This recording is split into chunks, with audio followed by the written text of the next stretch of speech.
Okay, so welcome everybody.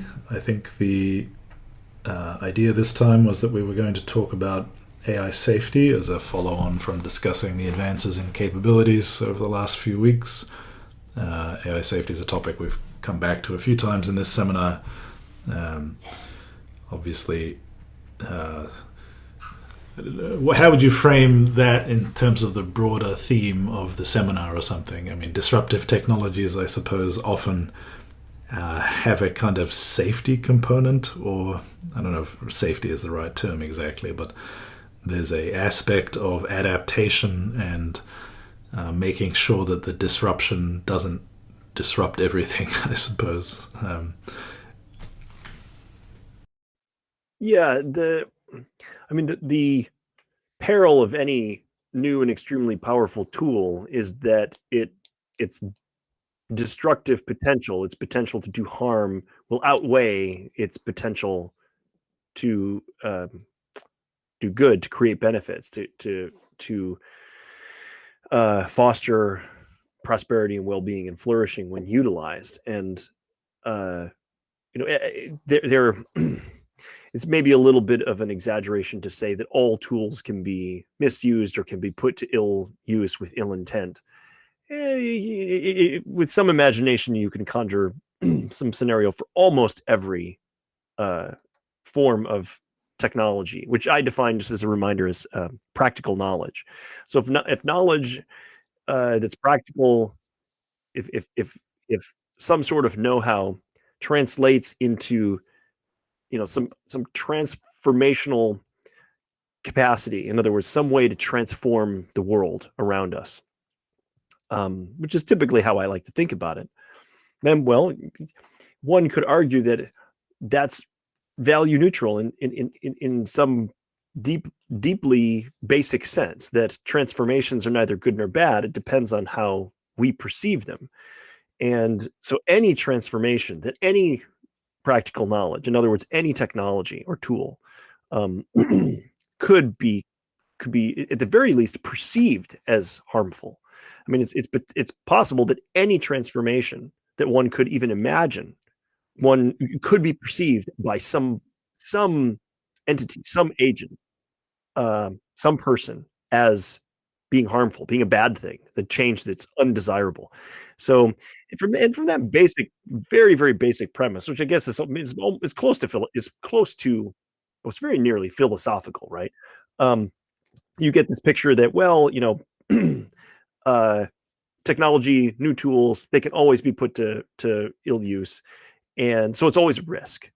Now, having said that, I think that this invites the false equivalence amongst different tools. I mean, it's harder to see a massively constructive upside to, for example, nuclear weapons, um, than it is to see the downside. So that and then by just to conjure a different hopefully a fairly good example of the opposite would be something like a remarkably effective vaccine with no downside, like, say, for example, the smallpox vaccine. It's very difficult to see the downside, all the harm in a smallpox vaccine, whereas it's very easy to see the benefit there. So that I choose two examples where it's tough to see the upside or the downside respectively, but one could conjure circumstances, if not um, uh, you know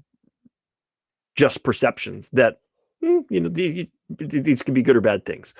Okay, so there's this enormously complex uh, you know um, context that we have to consider. And all right, yeah. So into that we throw probably one of, if not the most disruptive technologies ever. And in fact, it's hard to imagine a more disruptive technology than artificial general intelligence, especially of the sentient, sapient, agentic kind. It's hard to imagine a technology more powerful than that, more capable of transforming, the making of undertaking transformations upon the world. And therefore, it's hard to imagine a technology that that has the potential to be to be put to harmful use, or certainly perceived that way. Okay, so I think we have a very, very straightforward, case that uh, that artificial general intelligence, especially of the kind that is capable, where we're just seeing glimmers of it now, properly reasoning, which is, I think, what stimulated the return to this topic of safety. We have models out now that look like they're doing a pretty darn good job of reasoning using chain of thought and other approaches. Oh my goodness, is there not enormous potential for harmful transformations in the world utilizing this new capability? It seems that way to me, and so it does absolutely fit in with this notion of disruption. Now, that's sort of in a general sense. In a narrow sense, just as a reminder, the way that my team operationalizes disruption is overwhelmingly through an economic lens. So we tend to talk more about the disruption of markets and of industries and of I mean, you could split hairs about other units of analysis. Those are two really clear ones that have well, they've been, those two domains have been treated or have been treated to or been the focus of a lot of attention uh, via economics. I mean, there are ways you can think about industries and firms and so on in a non-economic way, but I think it's fair to say that our approach, which does sort of center its attention on the impacts that a new technology will have on an industry or a firm or a sector, if we're thinking a little bit bigger than an industry, on those units of analysis, that those are broadly speaking primarily economic units of analysis. And so our my team's approach to disruption is relatively narrow in that sense. It's not that there aren't wider implications, there certainly are, but when we talk about, especially when we quantify disruptions, we tend to do so with respect to markets and market share, or the survival or the failure to continue to survive of an individual firm, a major, say your Kodaks of the world or something like that, that where a new technology comes along and that a leading or prominent or dominant firm either adapts to it or fails to adapt, and so on. That's been the lens that we've looked at disruption through, mostly on my team. And there are a number of ways, as we've talked about in the past, where artificial intelligence in general, and AGI specifically, just breaks the models that we use. So I don't want to suggest that we can go that we can apply the same tools and the same exact methods that my team's been successful with in domains like clean energy to this one. But in that deeper sense that I said, almost becomes philosophical. Any new capability has the potential to be disruptive, not in the narrow sense that my team usually uses it, but in the broader sense. And that kind of disruption certainly has the potential to be harmful. And in the case of AGI, this is almost like the limit case. I mean, and the only other thing that we've even been tempted to put in the same kind of category, I think, is nuclear weapons. So yeah, I mean, that I would say that in general, that is the connection to the topic of disruption. And then more specifically, there are so many more concrete, specific implications of AI that we could go through those. I mean, we could list all of the different ways in which there is potential for harm: misinformation, sowing confusion, putting people out of work, disrupting long-standing institutions. I mean, we don't have to leap straight to the paperclip maximizer scenario to really start running into very, very negative impacts that extend beyond the typical unit of analysis that my team's disruption work focuses on. So an individual industry or an individual firm. We're not talking about just losing jobs in, the celluloid film industry. We're not talking about, just misinformation about clean energy or something like that. I mean, we're talking about far, far deeper and wider ranging impacts. And so when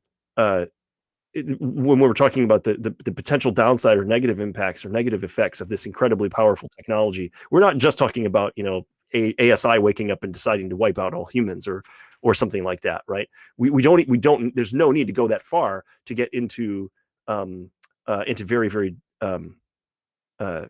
dismal territory, let's say.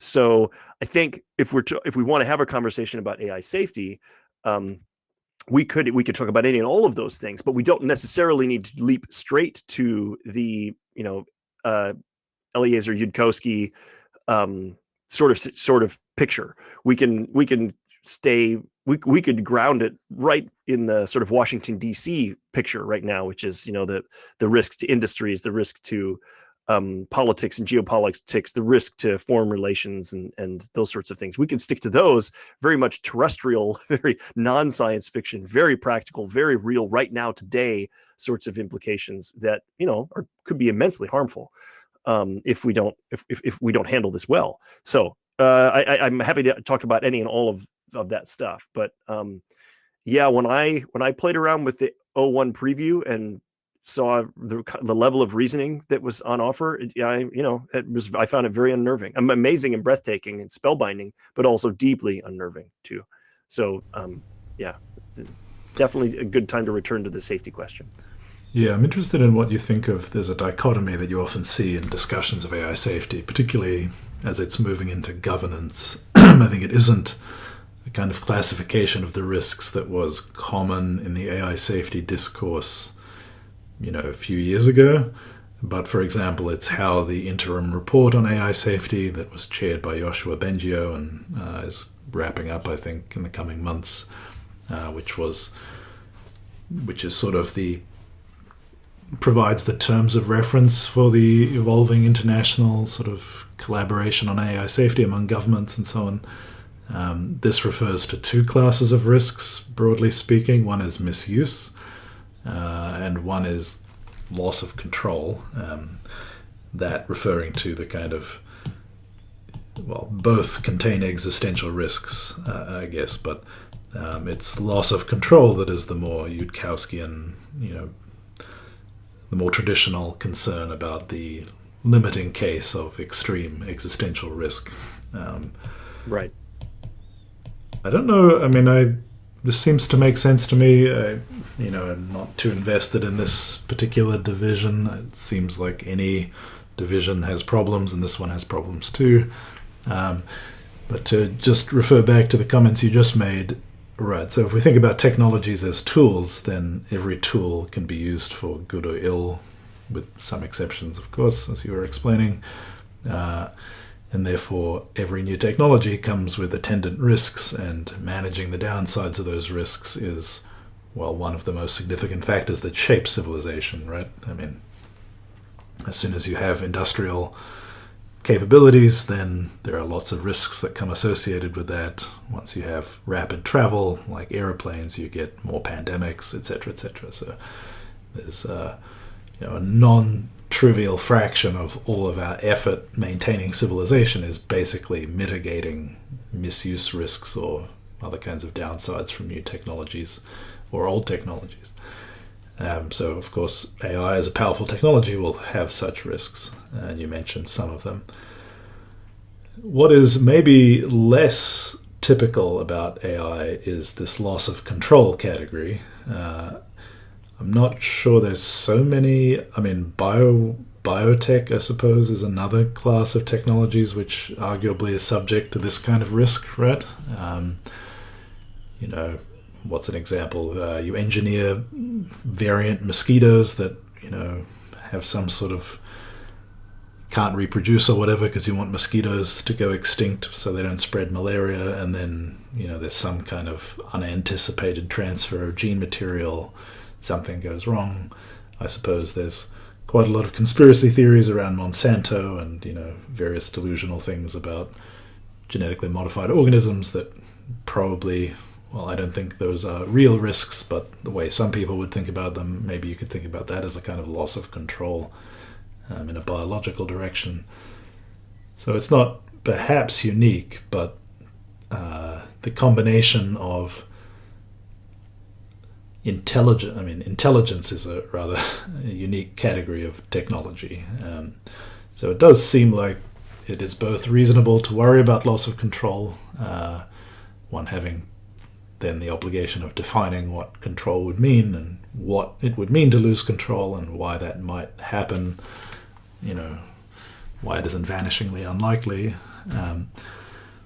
But on that note, it's interesting, I think, there's a class of people who would deny existential risks from AIs by basically denying the legitimacy of this second category, right? So Jan LeCun, I think, I hope I don't mischaracterize his views, but I think it's probably consistent with what he's saying when he describes these risks to say that, well, AI is by definition a tool. You don't lose control of tools. They're tools. Therefore, the second category of risk is a kind of misunderstanding, actually, of the nature of the technology.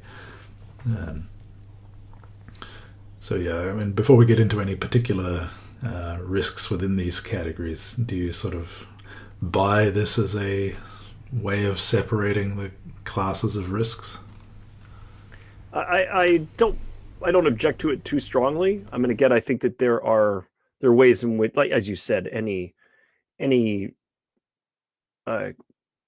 categorization of something like this is going to be imperfect, and therefore one could scrutinize it and split hairs. I don't object to it strongly enough to feel that there's some fatal flaw in it. I think they're useful enough separation of categories, and in this case, I do think that the agentic AI has, if you're characterizing LeCun's position accurately, I assume you are, then I would disagree with his characterization of the loss of control being a real risk. I think that there is quite a clear sense in which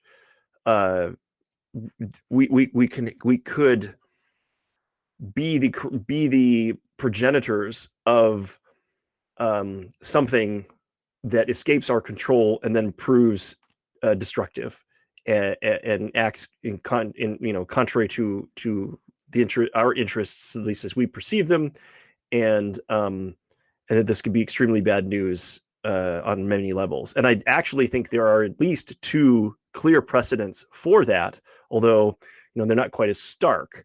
They're a little more hand wavy. They're a little more diffuse, I suppose, than like literally an entity sitting in a data center somewhere.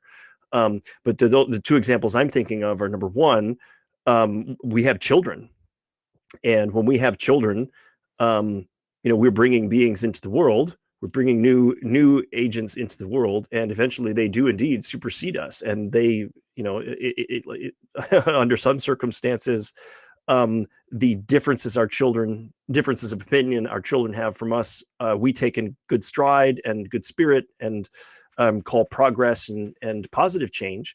But under some circumstances, that's not the case. And so in very conservative societies or communities or families, when children violate norms and disagree with their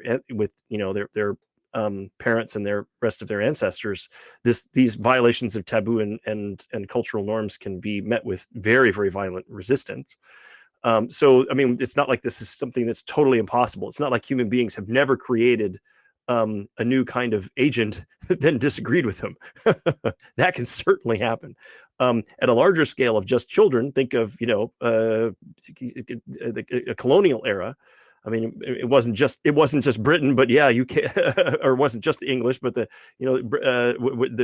American colony spun out of primarily the UK, as it is today. It wasn't just Englishmen who were in the New World, but America was a colony of the crown for a time, and then it very definitely became independent, and then eventually it took some time, of course, more than a human lifetime, but eventually, what we call America today superseded in influence and power and so forth its progenitors.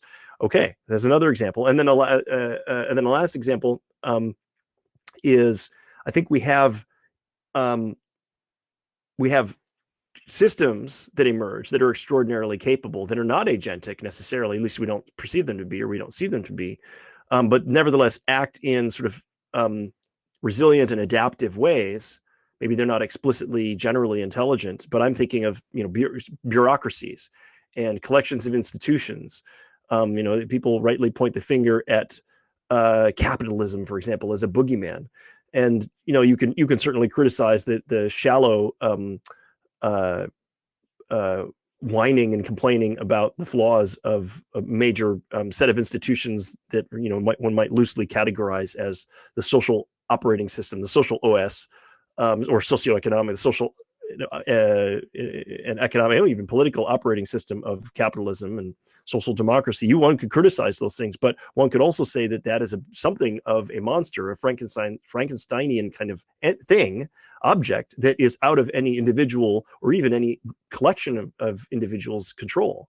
And we often laugh at the conspiracy theorists who say, well, there's some shadowy cabal of people who really run the world. No, there's an extent to which, an entity like a nation is out of people's control. And we're all just sort of, in some sense, on a wild beast along for the ride. And you can kind of pull a, yank on its ear here or a whisker there and steer it a little bit, but nobody's driving completely in a system like the one that we have now. In a monarchy, I suppose maybe it's a little bit closer to being properly in the driver's seat. But I think that there are certainly some senses in which large systems have escaped our control. And but the problem there is, what is that? That's a massive aggregation of lots and lots of different units of lots of different objects and artifacts and so forth. So I don't know. I'm that's, like I said, it's a more vague example, but nevertheless, I think it's perfectly reasonable to think about these large impersonal systems that, as I said, they have an adaptive capacity to them. They have the ability to self-perpetuate and self-correct and resist alteration and change from the outside. They seem to pursue goals.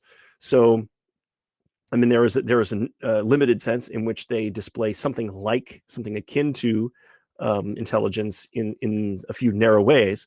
So I mean, it's not like we've never. And these are things of our own creation. Is my point. So is there zero precedent for being concerned about something that could escape our control and then ultimately prove destructive to our true interests, as we probably would either define them as individuals or, roughly speaking, agree as groups of people? Yeah, we already see that. So in that sense, it isn't. I don't mean to say that AGI and ASI is just another example in a long line of things. I don't think that at all. I think that it's truly novel and truly different and a genuinely unique kind of threat, and a unique kind of existential risk. But if you want to look for examples of other things that have escaped human control, they exist for sure. And and I do like, Dan, you mentioned that if we've tinkered with biology, well, biology obviously, other living things quite literally have a life of their own, and if they escape our control, they can be obviously harmful in that kind of way too. So I think there are quite a few different ways you can look at this, but I honestly struggle to see where someone like LeCun, or a position like the one you described, I struggle to see how someone makes that holds that stance seriously at this point. 10 years ago, okay. Now I just don't really get it. Yeah, I guess I'll attempt to steelman it in a moment, but just to add to the list of precedents, I mean, one that people often discuss is species, right? Which is, I just suppose, the iterated version of children, where, I mean, this isn't exactly a perfect example because Homo sapiens aren't descended from Neanderthals. Well, we have lots of their DNA, etc., but not directly descended in the sense that most nearest common ancestor is in fact a Neanderthal. But if you take the example of many different species of human coexisting at the same time, as seems to be the case, that is no longer the case. Why? Well, I guess we don't actually fully know, but there's a standard story which involves, well, probably not Homo sapiens being significantly more intelligent individually, perhaps, but collectively, perhaps we had more culture or transmitted it better or whatever. So we succeeded where they didn't. If you suppose a variant of that biological history where, in fact, Homo sapiens were descendants of Neanderthals, maybe there was some offshoot that got isolated for some period of time and then developed in a different direction, and then outcompeted the original species and displaced it. This has some analogies with the way in which people worry about loss of control from AI, many disanalogies. I think there's a risk from a lot of these ways of thinking about, with anything that's genuinely new, you can make many categories of error, and projecting it too much onto metaphors and analogies and stories is one of the ways in which you can fail to see the actual thing. Nonetheless, that's how we think often. And so, some of these analogies are helpful. So sometimes this is referred to as the second species or gorilla argument. Gorilla referring to, instead of Neanderthals, the fact that gorillas don't seem to be in control of their own future. In fact, we seem to be in control of their future. And that being not a situation we'd like to be in relation to AIs that we produce. All of these analogies presume a lot, right?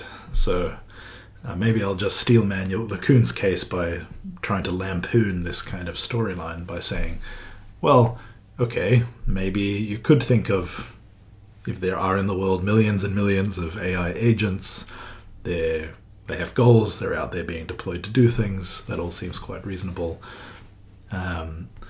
Maybe you could think of that as another species and then worry about competition. But it's not really analogous in a profound way to the relation between Neanderthals and humans, or some supposed ancestor of humans that had a say in their creation. Because we are building the AIs, we're designing them. We don't understand exactly what we're doing, but it is fundamentally an engineering project in a way that speciation is not. And we have a lot of choices about how those systems are produced and what they're going to do and where they're going to be deployed. So why would we even allow this to take place, right? So a lot of the doubts that would be expressed about loss of control is, just don't do that. Right? Why make systems that you could lose control of? Why produce a second species? And that, I think, has a pretty obvious reply, which is that, who says you're actually in control of your engineering artifacts? Do we really have a choice about, does any individual human have a say actually in the fact that there are computers all over the place, or that the internet is as pervasive as it is? Well, surely, if you trace back the history of both technologies, there are individual people which were sitting in their office and could have made a discovery today or tomorrow, and that actually affected by 24 hours the actual trajectory of the technology. So they certainly had some leverage over it. Would anybody believe that if, pick a random early contributor, if Turing decided, no, computers are the wrong way to go, I'm not doing my research, or, some of the early people are involved in transistors, etc., etc. I don't think anybody seriously thinks that if any one of those people got a message from the future, sort of Terminator style, that you shouldn't be proceeding, and they didn't, that we would be still sitting here without computers. I don't think anybody believes that, nor would you believe that about the internet. So is there really so much control over the way the technology turns out? Well, that's just an argument for the invention still occurring, even if people chose otherwise. Certainly the way that systems end up being deployed in the world, right? The way that we have social media can be different, and you can look at examples like the way in which apps are used in China versus America, or most of the rest of the West, to see an example of that. WeChat is extremely central in China. This isn't how we interact with the internet in the West. Elon Musk would like us to, I suppose, have that kind of relationship to X. I think we are managing to resist that temptation so far. But things are different, so that shows you an existence proof of different norms and preferences and culture leading to potentially different deployments of technology. So you could certainly imagine that there's a way of choosing to deploy AI agents that is qualitatively different, and different cultures might choose differently, and therefore LeCun's argument would be something like, well, humans will not be so foolish as to collectively simultaneously choose option extinction rather than option B, which is, subservient, well-behaved agents, something like that. It's not impossible. In fact, I think we have to sort of hope that it is in fact possible. So I don't think it's like a foolish position, but it seems like begging the question to me. I would just add to that I think there is a horses out of the barn element to consider as well. Your analogy with the America as a colony, I think that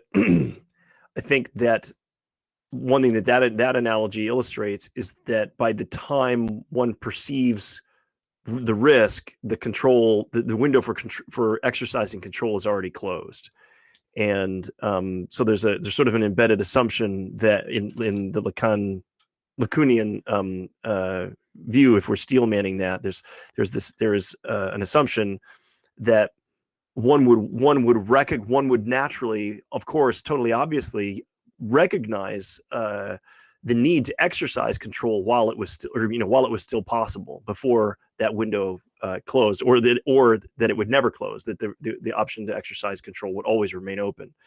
And I think your example of the United States, what became the United States, I think there probably was a time when the crown, when whether it was King George or his predecessor, at some point, some earlier stage, where the colonies in the Americas could not have waged a successful declaration and war of independence. They would have lacked that capability, and the colonial power, the home power, could have successfully exercised its prerogative of control. But what actually happened? Well, by the time the declaration and war began, it was too late. And the war was fought. I mean, it wasn't completely clear that was the case. But ultimately, what history shows is that it was too late for England to exercise and regain control over this of its creation, and the rest is history. So I think that there's certainly some element or some potential for that to occur here, whether we're talking about the existential risk or the narrower, more concrete risk, where all of this technology gets deployed, we fail to see the or at least those with the potential to exercise control and prevent the deployment of the technology don't do so while it's still possible. And then at some point, like I said, the horse is out of the barn, too late. And even if there was a time when that was possible, the time can pass. And then so it is this question of whether or not, A, can you recognize the need to exercise control soon enough, and then B, is there ever the potential to exercise control? I think there's some embedded assumptions in LeCun's position around both of those things. Yeah, I think that's right. I mean, Wiener pointed this out back in the 50s. Norbert Wiener was of course, the father of cybernetics and one of the earliest people to write about AI safety, I suppose we would now call it. Control was how it was called at the time. And he made the point that, well, yeah, it seems obvious that if you have an AI system that is dangerous, then you can just turn it off, right? And in some practical sense, that is the case. There will be power going to the thing, and maybe you can switch it off if it's in one data center and still under your control, etc. But the problem there is that you have to know to turn it off. And that comes back to your point with the colony, right? So you could, of course, I mean, up till some point, at any time, even disband the colony or get rid of the colonists. So I'm not sure the analogy works very well, but you could impose much more strict control. But that has costs. Could have cut off key, critical supplies in the same That's way right. we're talking about cutting off the power to a data center. You could cut off trade, for example, and that would have plunged the colonies into a much lower state of capability. So, yeah, Right. the analogy holds there, I think. Yeah, so I mean, you could do that, but of course, then you have the colony for a reason. It's not just some entertaining pastime. You're doing it because you expect economic benefits and so on. So you want it to develop in its capabilities economically and otherwise, because you expect benefits to flow from that development. So you're not just going to switch it off at the merest sight of a possible future contingency. You'll want some evidence that you need to take such drastic action. And then the question is, well, will you actually see that evidence in time while you still can push the off switch? So the off switch thing is, a bit misleading. It's really not clear in practice that you will actually understand when the terrain has moved underneath your feet, because you don't just see the world as it is instantaneously at all times in every detail. That isn't how complex things work. So yeah, I agree with this. I guess we could keep talking about loss of control. In that case, I'd probably like to go through some of the classical arguments for things like, so very briefly, we've talked about instrumental convergence and so on in the seminar before. We could very briefly recap that and maybe talk about some other arguments for this class of risks from AI, because maybe instrumental convergence and orthogonality and so on are possibly not the most compelling arguments. Or we could pivot now to talk about misuse for a while. What do you think? I actually think we've talked less about misuse than about those other ones. I would be interested to talk a little bit more about misuse, especially in light of the incremental developments towards general intelligence capability that we're seeing now. And yeah, I think that would interest me, if you don't mind. And I'll just preface that by saying that one thing that continues to surprise me, I suppose at this point one should it should not be surprised at being surprised. One should expect to continue to be surprised. So this is a little silly of me, but I continue to be surprised at the incremental steps that these systems are taking in capability without becoming fully self-aware, sentient, sapient, agentic. In other words, I just continue to be amazed at how capable these reasoning engines are without the this set of faculties that biological evolution appears to have determined are enormously important for the successful survival and reproduction of animals, for example. I mean, just so in the animal kingdom, certainly it's true in mammals, but I would suspect it's true in birds, reptiles, and maybe some other clades as well, or other families rather. I just every mammal certainly has identifiable properties, exhibits behaviors that make it pretty clear, very difficult, I think, at this point to deny. The same hallmarks of subjective experience, self-aware emotional states, and I think in a narrow sense, sentience. I wouldn't call that sapience. So that no ability to chain reasoning and together and think analytically or critically or quantitatively. None of those things. But to have these hallmarks of the lights being on of consciousness and subjective self-awareness and so forth, for whatever reason, those are preserved, and anything that evolution preserves for any length of time tends to have serve a very important function. Now, it's not totally impossible that these could be mere byproducts of some deeper capacity that's essential for survival and reproduction. But at any rate, these things are features of natural thinking systems. And so I just continue to find it amazing that they are not necessary at all as, preconditions or substrata or foundational, some foundational layer underneath intelligence. They just aren't. They just don't seem to be necessary at all. It's remarkable. But I suppose that's again, I shouldn't be surprised. And there's precedence for this technologically, for goodness sake. And so I keep kicking myself.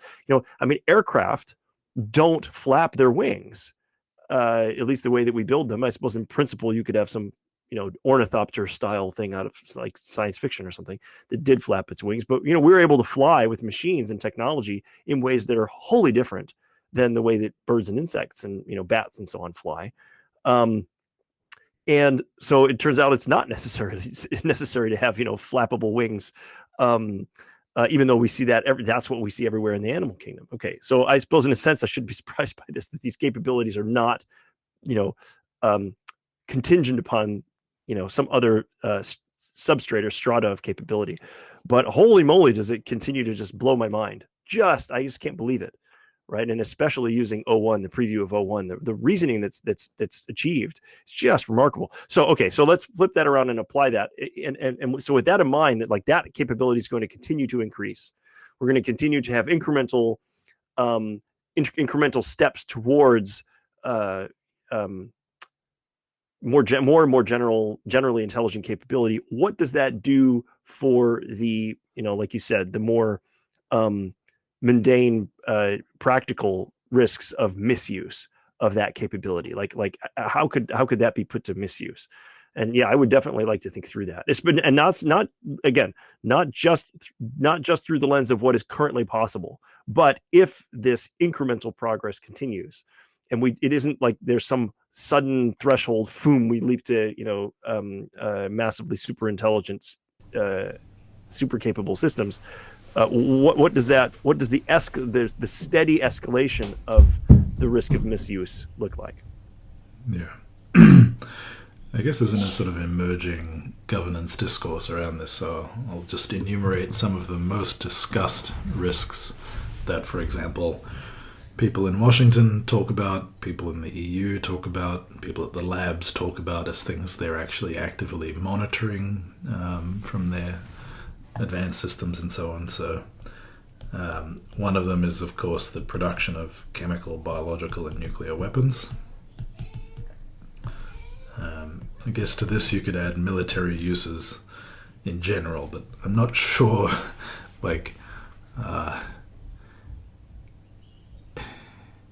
it's a little unclear to me how to think about this class of risks, actually. I mean, what this actually means is politically disfavored groups or something.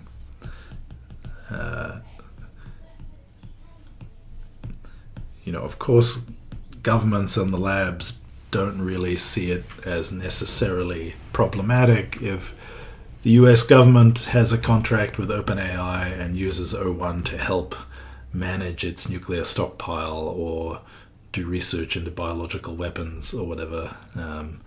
Maybe we would think that's not a good idea, but does it really count as risk when, I mean, there's a certain class of people doing it already. So I think what people usually mean by misuse risks in these categories is something like we have something like an equilibrium where certain sets of people have a certain capability, producing weapons of various kinds. It's a bit unstable, right? Because we rely perhaps quite significantly on the fact that even though it isn't fundamentally that difficult to produce chemical or biological weapons, and maybe not even nuclear weapons, the capability isn't extremely common. And moreover, to get together a sufficient critical mass of people with a level of intelligence and conscientiousness to pull off the design, development, and deployment of such a weapon, you actually need a kind of level of civilizational and social capability that, say, many terrorist groups seem not to possess for various like self-determining reasons. And so therefore, in practice, we don't see a lot of rogue use of this kind of thing, although it does happen. And then I think the main concern, if you listen to testimony, for example, in the American Congress about these topics, what people seem to mostly worry about is something which goes by the very entertaining name of uplift. I don't know if any of you are familiar with the science fiction novels by I think it's David Brin. Yeah. So uplift in those novels refers to, I don't actually remember the lore, but it's something like older species coming along and sort of giving a bit of an evolutionary kick to species that are sort of like pre, civilizational or pre-technological or something. Maybe even managing their evolution in a sort of pretty hands-on way. Is that about right? That's pretty much correct. And then there is the convention in Brin's galaxy is that the uplifting species, the species that sponsors the uplifted, they basically have I think it's 100,000 year period of obligation and indentured servitude. So if you've been uplifted, you are then in a state, in a relationship of servitude and subjugation to your benefactors for an extended period of time before you age out of that and become independent. So that was part of the Brin uplift universe. Is an interesting aspect of it. And then of course humanity is in this intriguing situation where we've achieved technological maturity and the key demonstrator of that, is that we uplifted chimpanzees and dolphins, and so we have the status of I forget what it is. It's a name for it, but because we've independently earned the status of uplifters, we can't be subjugated under the normal rules by the other more dominant species in the galaxy. So it's kind of an interesting and intriguing kind of premise. A little old-fashioned. I mean, this is sci-fi from the 70s, I think, and 80s, but it's interesting stuff.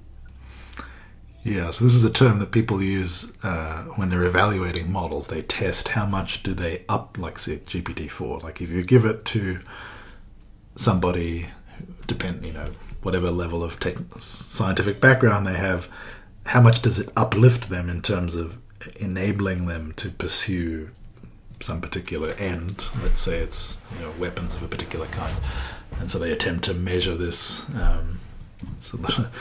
As you can imagine, it's a very difficult thing to measure, and there's all sorts of not perfect incentives involved and so on.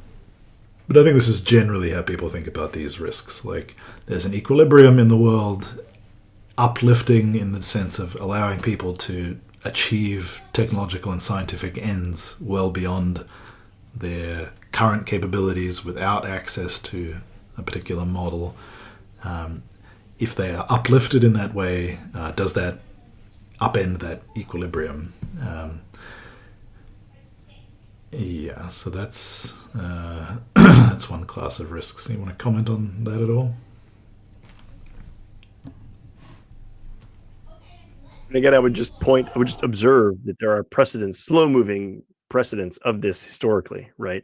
I mean, in individuals, there's the aristocracy's always been wary of, in many societies, always been wary of giving people literacy and education, giving women, literacy and education, because there's a sense in which that empowerment is a source of danger to the status quo, to the equilibrium, as you're saying. So there's that as precedent, and then in between nations, there's this question as well, like if a strategically and as a matter of social and foreign relations obligations, what technology do the wealthier countries, say for example of the global north as it's sometimes described, share with the global south, and that includes especially advanced weapons technology, nuclear weapons being one example, but there are many others.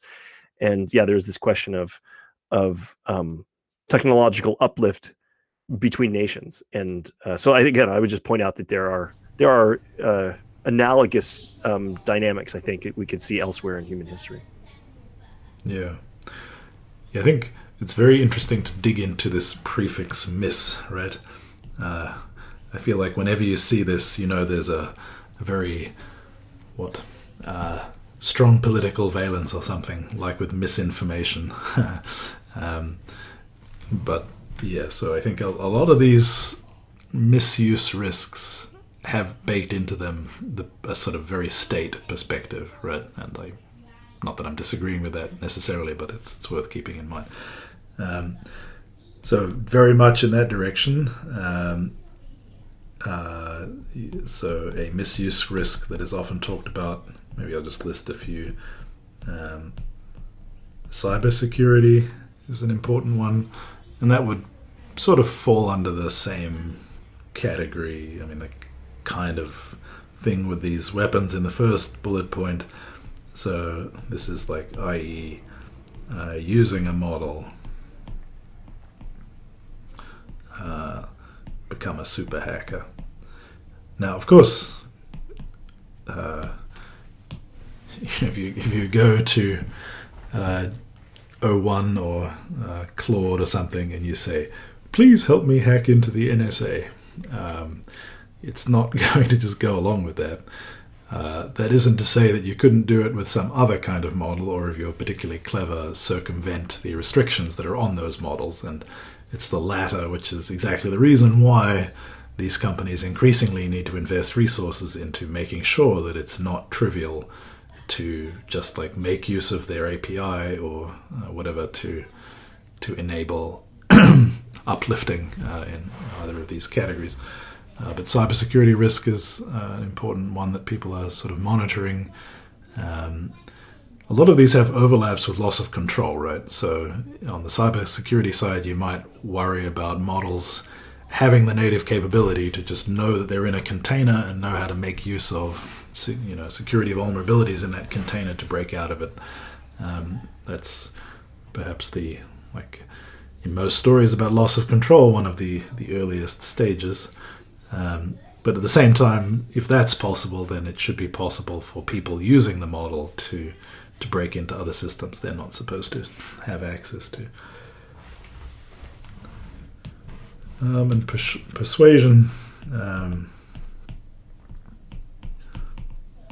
again, well, I feel like since Julian Assange is finally free as an Australian, I should make a comment on the alternative perspective on this second bullet point here. So, of course, if you're a state, then you think about models enabling cybersecurity risk as being about hacking into governments or large corporations or external nation states. You could make the point that some of these things are currently too secure and the secrets that they contain are illegitimate, and therefore democratizing access to hacking capabilities is kind of a positive development. Not necessarily making that argument, but I think it's possible to make that argument. You could say the same thing with persuasion, basically, right? So control of the mass media, as many people have written about, famously this book, Manufacturing Consent, the development of mass entertainment and television and radio and so on enabled mass persuasion by states and corporations of democracies and just more generally of populations. That's part of the equilibrium that we exist in, and I suppose we think it's okay, or something. It has many downsides and enables many abuses and so on, but the world is as it is.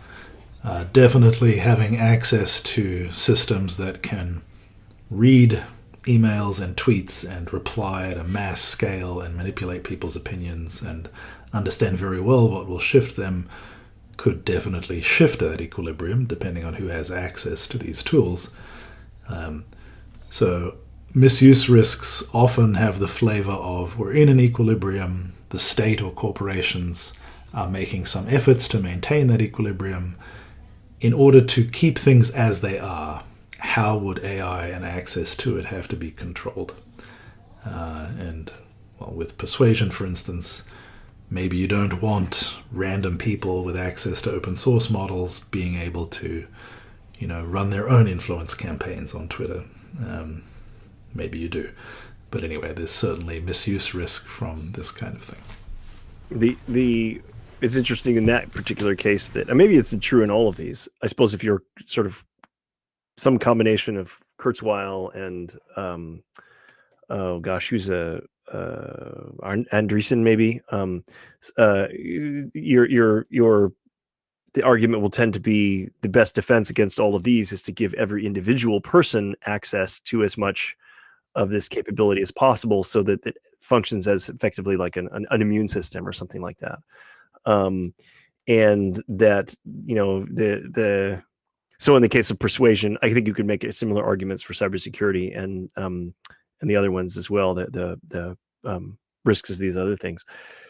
But for in the case of persuasion, one argument I've definitely seen is that open source models can and should be used to filter out and protect you from misinformation, to spot bullshit, I'm going to get myself kicked from the server. Sorry, to spot BS, to basically function as a voice of reason and a digital immune system and an extra layer of critical thinking and a research assistant and all of the above, such that you are not as vulnerable as much of a mark for persuasion as you might otherwise be if you were defenseless against somebody empowered with these weapons. So this is an age-old technological argument that the best defense against a person with a gun is to have as a person with another gun kind of. Look what I just wrote on the board. What is it? The only defense to a man with a nuke is a man with a weaponized bull. I see. God. I thought that's where you were going to end up. Oh, Dan, you know me too well. Oh, that's funny. Yeah, exactly. Yeah, that's right. And I mean, again, I'm sort of parroting with the positions of others. I think one can make an argument for that situation. And, we do see, again, historical precedent for that. But we see a historical precedent for the opposite as well. I mean, do we really want a Wild West kind of situation as some Americans today do? Or, they want everybody to be walking around carrying a weapon? No, it doesn't seem to be. The data don't seem to really hold up globally in favor of that situation. And arms race conditions are, they're not stable, right? So, it's I think it's problematic, but one could argue, mount an argument in that way, I guess. Yeah, I think it's very interesting that obviously we discuss things in the context of our time, right? But I think if you look back on this period, supposing we're around to look back, then I think it will seem a little strange to discuss these things on the left-hand board as misuse risks from AI or something, because it's sort of like actually just a statement that along every axis the power equilibrium is up for grabs, the relationship between state and individuals and other kind of groupings of people is sort of up for grabs, and we have to resolve for a new equilibrium, and how we're going to do that. It's in some sense like boxing it in this way where it's sort of like, okay, there's the big labs, they're producing models, what should they be allowed to do or not do is sort of like clearly a very temporary like limited framing of what is in fact a civilizational level kind of, let's say, argument about who gets the power and how we're going to redistribute that. But you can see it's placing a lot of political and organizational pressure on the big labs, right? So like Google and OpenAI and Anthropic and so on, they, the last few years, every few months they're in Washington, they're having meetings with leaders talking about these kinds of things and other things. You can see Washington scrabbling to get its hands around Silicon Valley in, more or less kind of blatant ways. A lot of the discussion around the misinformation and disinformation is sort of about governments. I mean, in Australia, there's this sort of crazy bill that people are trying to get through around misinformation, where, obviously social media has been having an impact for a while, and in particular on elections, and you can worry about that. But suddenly the intensity around these discussions has sort of kicked up a notch. It's sort of clear that, if you... This feels to me like the beginning of the power struggle between the people who have the AGIs and the people who like are the old centers of power, right? I mean, these discussions around misuse, maybe more than loss of control, which I guess everybody is sort of doesn't really know how to think about it. But we've discussed the politics of AGI in the past, right? And I do think that the way this is actually manifesting in the present day is the discussion of these misuse risks.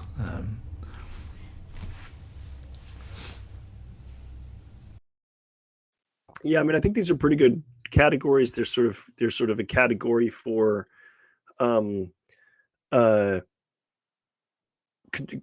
capability to inflict physical harm, sort of capability to inflict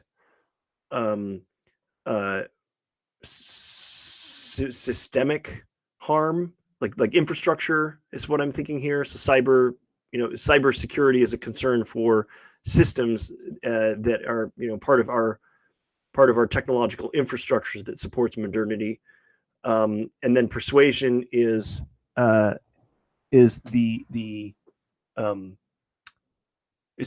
about informational or social harm. I suppose harm is maybe again, you run into problems with that term misuse, but the potential to exercise influence or to change the nature of the system. So I'm wondering if there's any other categories there that we're sort of fundamentally missing. There's the physical. There's the supporting infrastructure of modern societies. There's the information that people work with, the understanding, the knowledge, the shared perceptions that people operate with. What else is sort of down at that bedrock fundamental layer? That's pretty good. Yeah, that's pretty comprehensive, I guess. I'm trying to think of other things that might be just sort of pillars in the same way that those ones are. Yeah. What came to mind was interfering with, like, markets or something in some way, which is, I mean, maybe you could say that's related to cybersecurity, but I don't know if there's sort of an analogy between markets and immune systems or something, right? We have a very distributed system, which is like very effective because it's distributed and doesn't have a sort of centralized node of control, but that makes it simultaneously kind of vulnerable to certain forms of attack. Persuasion is maybe a little bit like that. I don't know what forms of misuse would we worry about from in a market context. I mean, obviously you could worry about AIs just being very good and trading in the market or whatever, but this doesn't seem like a misuse risk. Well, it's not usually the way people think about it. You could like trigger flash crashes and stuff like that, I suppose. In some automated way discover market vulnerabilities and exploit them in a way that's not I mean, obviously you could argue that that's what uh, refugees from STEM degrees spend a lot of their time doing when they actually want to get jobs that pay money in Wall Street and so on. Sit there trying to find vulnerabilities in other people's trading strategies and exploit them. But I suppose you could do that for the other purposes than making money, right? Just to destabilize other people's economies. And persuasion is similar, right? That it's rather than having some active goal to, some very concrete position to bring people around to, one could simply, and I think it still falls under persuasion quite literally, but one could simply want to sow discord and chaos and confusion as well. And so there's something broadly analogous to what you're saying there as well. Yeah.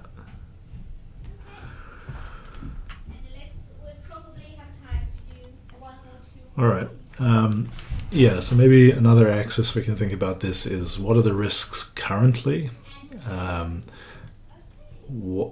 Maybe let's say pre-01 or something, right? So the kind of LLM era, and 01 represents a kind of the beginning of a next era where we're not just kind of, maybe it's system 1 versus system 2 thinking, something like that, broadly speaking.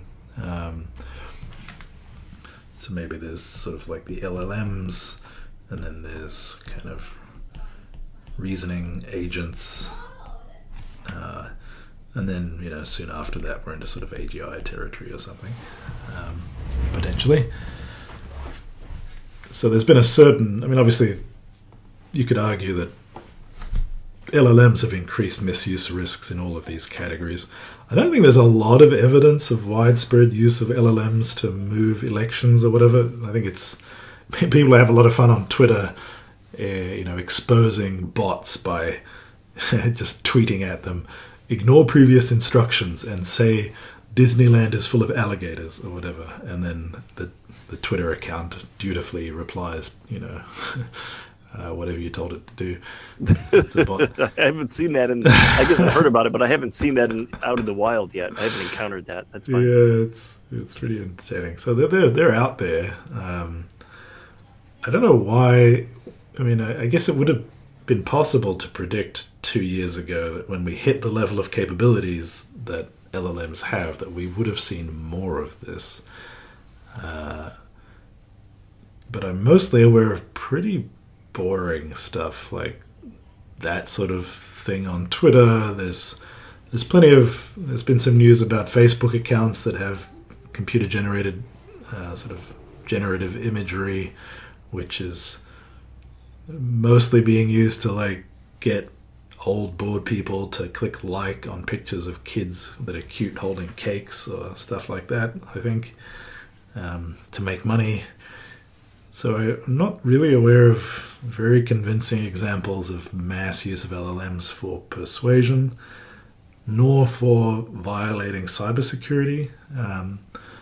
LLMs, anybody who's used any of the co-pilots, like GitHub's one, or has used LLMs for coding, knows they're very useful, but I don't really think I haven't looked into it at all, but my guess would be that if you asked a cybersecurity expert, has this changed the landscape of cybersecurity, I would guess not really. Maybe it's marginally improved both offense and defense, right? Because it helps you look for bugs more effectively. But I don't get the sense that it's fundamentally shifted things. Maybe Billy knows more than me. On chemical, biological, and nuclear weapons, the evidence from the evaluations that the labs do is that so far this hasn't really enabled uplift to a very significant degree. Although I think the 01 evaluations point to a sort of uptick in this risk. Does anybody have a different sense of, in the current sort of, of course we're about here or something, but if we talk about the era that's just ending, where pure LLMs that just aren't sort of that good at reasoning fundamentally. So my sense is that this misuse risks are haven't been very severe. But one more category that occurs to me, this isn't really quite fair, but maybe we should consider it, is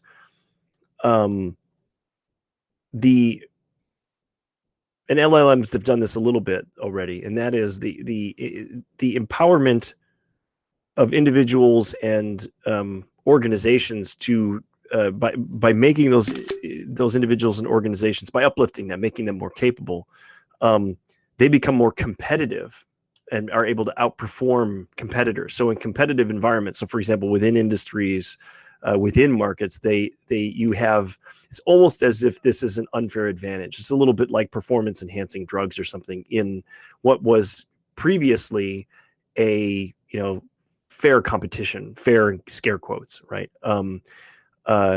Where and again, let's just reason very briefly by analogy with athletics. I mean, before performance enhancing drugs, it wasn't as if athletics were perfectly level playing field. I mean, all sorts of factors contribute to one athlete having an advantage over others. I mean, genetics being the obvious example, but upbringing and background and training, and in some sports you have to be wealthy, you have to be independently wealthy in order to devote enough time to becoming good enough. That horseback riding and other expensive sports, sailing and things like that, there's a massive barrier to entry economically, and so on and so forth. But then here come performance enhancing drugs, and suddenly this equilibrium changes, even though strictly speaking it wasn't a perfectly equanimous, perfectly equitable, perfectly fair playing field before that. The this introduction of this new thing does upset the apple cart a little bit, right? So we might have a similar sort of situation, and I think that this is where people are, the artist that adopts these tools that can suddenly crank out creative output, especially, I mean, never mind like the top 1 or 5 or 10 superstar creators, who are literally stars, the Taylor Swifts of the world or whatever. I'm not talking about that. I'm saying you're a working musician or composer, or you're a working artist and or illustrator or something like that. These things, these tools, and including LLMs and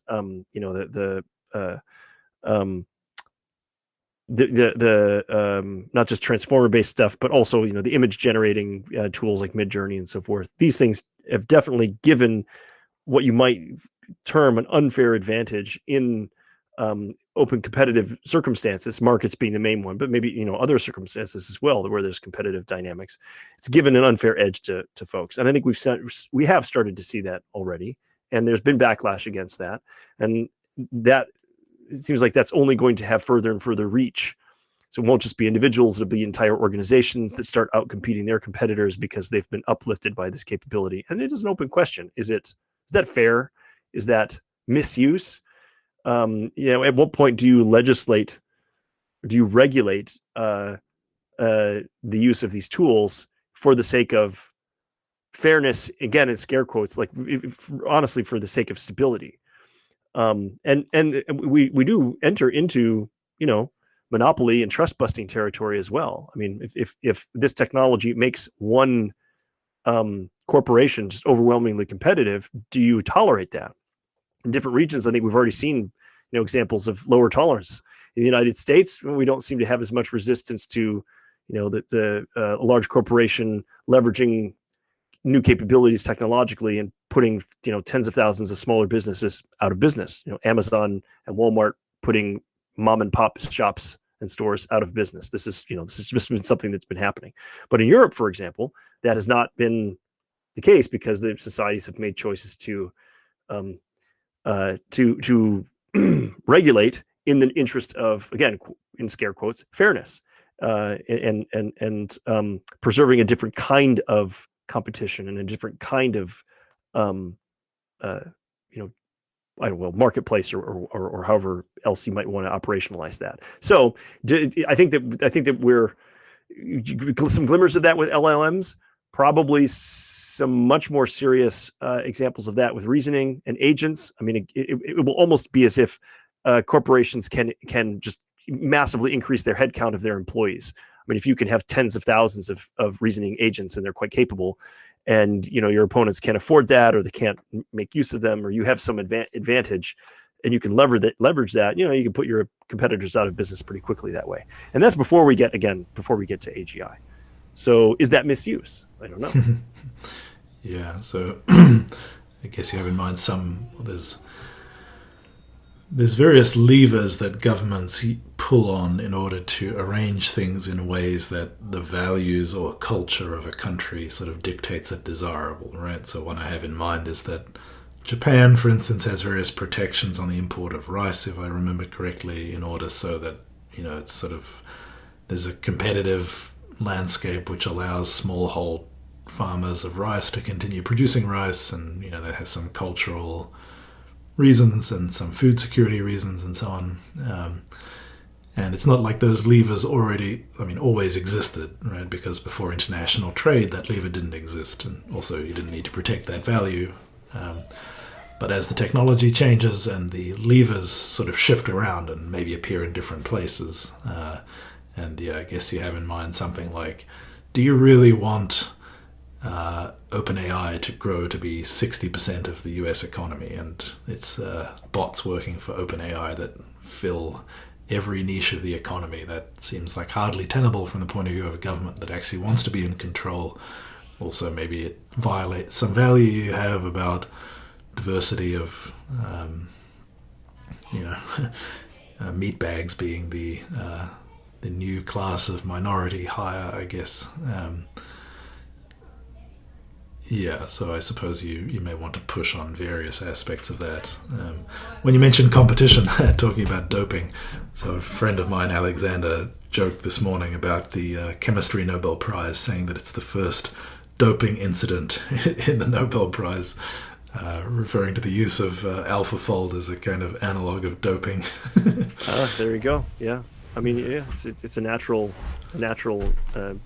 parallel to observe, I think.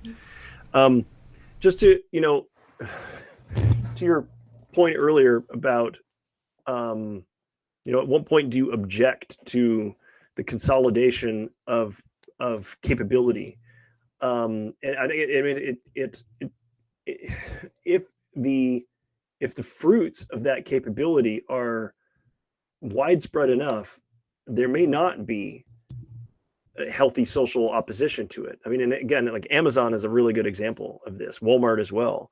I mean, the prices are very low. They're more affordable than elsewhere. The convenience is extraordinary. The speed of delivery and so forth is incredibly convenient. And so even though many people recognize the downsides of the consolidation of capability, in this case we're talking about retail, but the consolidation of that capability in the hands of a big corporation, the perception of that corporation is negative. Most Americans think Amazon's terrible. They don't like its rich billionaire founder. They have some dim awareness that working conditions are awful for at every level throughout the organization, from warehouses up to management. Because they've heard about things like people not being able to take bathroom breaks and so forth. Many people have firsthand experience, if not have heard from friends and family of small businesses that have been run under by the success of Amazon. So it's not like society's has a rosy view of that capability, but nevertheless, Amazon thrives because people just can't resist or take a principled stance for one reason or another. Often for practical terms, they just can't afford not to buy it on Amazon if it's much cheaper than going down to the mom and pop corner store.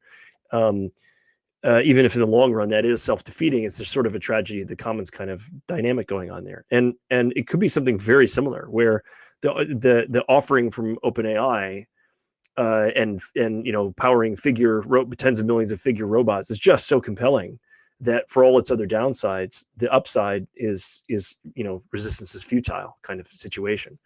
So it doesn't even need to be a situation where the monopoly leads to poor quality and poor services and poor reliability and abuse of the market and high prices and price gouging and all of the sorts of things that monopolies are quite rightly criticized for.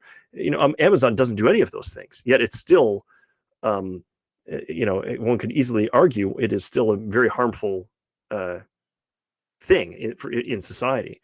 But it's like a mixed harms and benefits. And so I don't know.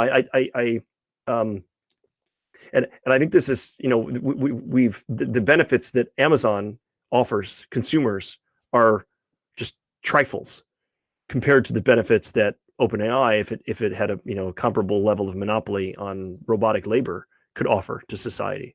Just things are a little bit cheaper on Amazon than they were at mom and pop stores, and maybe half the price. I mean, I guess that's a lot, but you can get a T-shirt for $8 instead of $14 or something like that. But with OpenAI, the monopoly could be an order of magnitude or more competitive than traditional offerings. In which case, I think many individuals will unavoidably make the choice to support them. And so that's a sense in which it's again, who defines misuse, and what are the real what do we really care about, and whose interests are we really trying to serve and protect there, and how do we along what dimensions do we gauge benefit and harm, and then weigh them against one another, especially if those are orthogonal, if they're incommensurate units of benefit and harm. How do we? It's a super difficult challenge. So I think we do have to face the possibility that there could be a corporate or a state actor that has an overwhelming monopoly with these technologies, and yet the upside is so strong that people more or less happily go along with it, despite fairly ugly underbelly to it. I can easily imagine that being an plausible outcome in some areas. So. Yeah. Come back to government intervention for a bit. I mean, this whole discussion helps to explain why there's very rapidly increasing interest in broadly construed AI safety, start quotes, end quotes, in government, in broader society, among many professionals who are connected to law, ethics, governance, because you can very quickly figure out when you look at misuse risk. I mean, so for example, NIST, the National Institute of Standards, and I don't know what the T stands for, technology perhaps. So venerable institution in the United States, responsible for setting many standards, has a document that came out recently on misuse in the context of large language models. I actually sort of asked to take a look at it. Quite well written and so on, but you can just sort of see that, well, even coming up with a definition of what counts as misuse is an intrinsically very deeply political question with profound ramifications, because this is not like other technologies. In some respects it is, but in other respects it isn't. And well, even regulating electricity or regulating the railroads or whatever is an enormous sort of pressure point for influencing control, and this will be true to probably an even greater degree when it comes to AI. So it's really a non-trivial thing to even get to make the rules around what counts as misuse and what one should do about it, and where should responsibility lie, and should it be something that is managed at the level of the model developers, or at the sort of endpoint where those tokens flow into the world and actually change things. All of these decisions will get made very rapidly in the next couple of years, as this sort of kicks off and governments wrap their head around it, as they actually are starting to do. And these are, these will not be polite, calm discussions at all times, let's put it that way, as the debate around the legislation in California, which was recently vetoed by Gavin Newsom,